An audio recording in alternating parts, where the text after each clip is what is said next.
O vento sopra frio sobre as pedras antigas de Antioquia. Entre o murmúrio do povo e o eco dos passos romanos, ouve-se uma voz firme, a voz de um homem que não teme a morte. Seu nome é Inácio. Bispo, discípulo dos apóstolos e mártir escolhido por Deus. Inácio nasceu na Síria no final do século I, depois de Cristo, e foi discípulo de São João, o apóstolo do amor, e que foi ordenado bispo pelo próprio Pedro, aquele que ouviu de Cristo: Tu és Pedro, e sobre esta pedra edificarei a minha igreja. Inácio cresceu à sombra desses gigantes da fé, e aprendeu que amar a Cristo é também aprender a sofrer por ele. Em suas orações, ele pedia: Senhor, faz de mim teu servo até o fim. Que meu sangue, se preciso for, se misture ao teu, para que eu me torne digno de ser chamado teu filho. Antioquia era uma cidade poderosa, cheia de templos, estátuas e vozes que exaltavam os deuses de Roma. Mas nas sombras, nas casas simples e nas catacumbas escondidas, um povo novo nascia, um povo que se autodenominava cristão. E era lá que Inácio guiava seu rebanho, encorajando-os com palavras de fé. Não temam as correntes, nem o escárnio, pois quem segue o Cristo deve saber que o caminho é estreito e o fardo sagrado. Mas o império não perdoava a fé que desafiava seus ídolos. O imperador Trajano, orgulhoso de suas vitórias, decidiu limpar o império desses adoradores de um crucificado. E assim, os guardas chegaram até o bispo de Antioquia. Um deles ordenou: Inácio, estás acusado de desafiar os decretos de César. Renega teu Cristo e viverás. Sem hesitar, Inácio respondeu: Renegar Cristo seria renegar minha própria alma. Podeis acorrentar meu corpo, mas nunca a minha fé.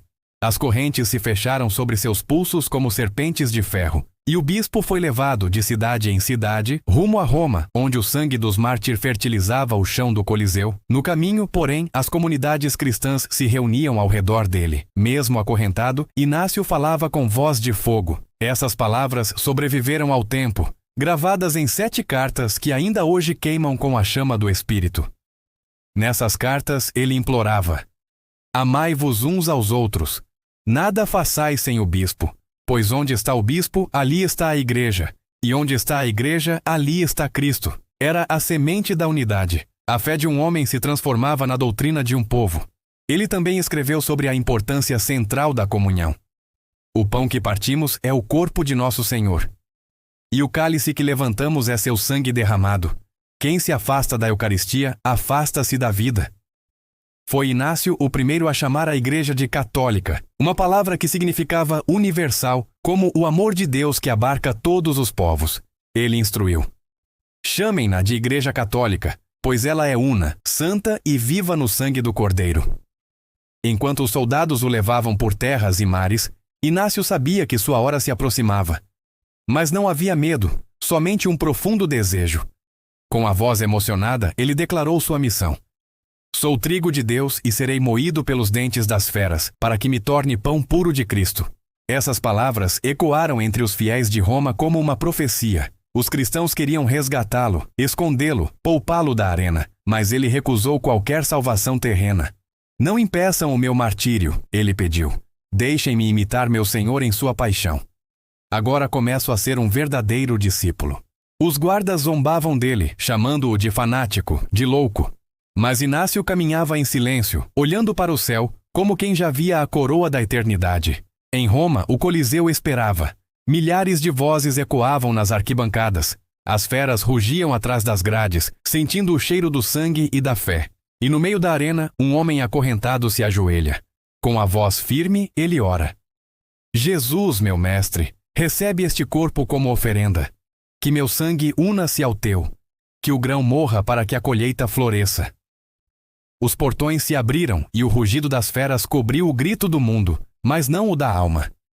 Dizem que Inácio não gritou, que seus lábios apenas murmuraram o nome de Cristo até o último instante. E quando tudo terminou, os fiéis recolheram o que restou de seus ossos, guardando-os como relíquias de luz entre as sombras do império. Assim morria Inácio de Antioquia, e nascia uma nova era para a igreja, uma era regada por sangue, coragem e amor. Como sua voz ecoa à distância. Quem se une a Cristo não morre, apenas desperta. Séculos se passaram e o eco de sua fé ainda ressoa. Os muros caíram, os impérios se desvaneceram, mas a voz do mártir permanece viva. Ele nos ensinou que o corpo pode ser destruído, mas a alma pertence a Deus. Sua oração final foi pela unidade e força da igreja. Senhor, que a tua igreja permaneça una como o pão do altar, forte como o amor que me sustenta, e eterna como a tua promessa. E assim, o trigo de Deus foi moído, e o pão da fé alimentou gerações. Santo Inácio de Antioquia, bispo, discípulo, mártir. Aquele que caminhou acorrentado para libertar o mundo. Suas palavras imortais sussurram através do tempo. Sou trigo de Deus e serei moído pelos dentes das feras para tornar-me pão puro de Cristo. Se essa história tocou o seu coração, se inscreva no canal e assista o próximo vídeo da sequência para conhecer a história de outros santos.